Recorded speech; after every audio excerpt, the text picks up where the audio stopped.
Bonjour, voici l'info CEMA TV en bref. C'est en présence du ministre de l'Éducation, M. Bernard Drinville, que la toute nouvelle école primaire des Perséides de Saint-Charles-de-Bellechasse a été inaugurée mercredi le 28 août dernier. Les travaux, qui ont débuté en mars 2023, ont été complétés selon l'échéancier établi préalablement, représentant un coût de construction de plus de 25 millions de dollars.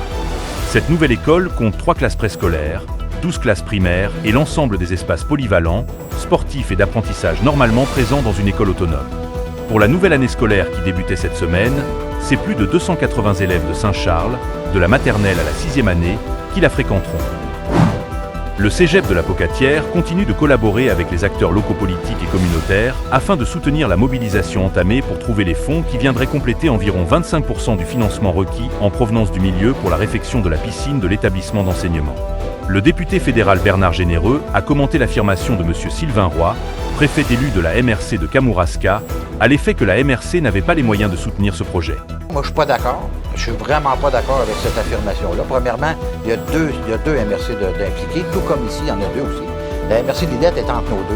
Donc, à l'est de Saint-Jean-Port-Joli, Saint-Damas, Saint-Aubert, Sainte-Louise, Saint-Roch-des-Aunais, on voit la Pocatière, vous le voyez, on voit pas à Montmagny. Donc, à l'ouest, d'accord, Lillette, ça vient ici, là. Donc, la MRC de Lillette aura aussi un rôle à jouer potentiellement là-dedans, mais la MRC de Kamouraska, juste pour te dire, là, ils ont 4 projets dans lesquels ils sont inclus dans les éoliennes, les projets éoliennes. Puis le dernier projet en liste là, qui s'en vient, à partir de 2027, ils vont aller chercher des revenus de plusieurs millions par année, juste avec ce projet-là. De plusieurs millions pendant 30 ans. Il faut juste qu'on ait le leadership local et régional pour s'assurer d'aller lever un peu de fonds, pour être capable de monter et faire la démonstration au gouvernement du Québec qu'on y tient à la piscine.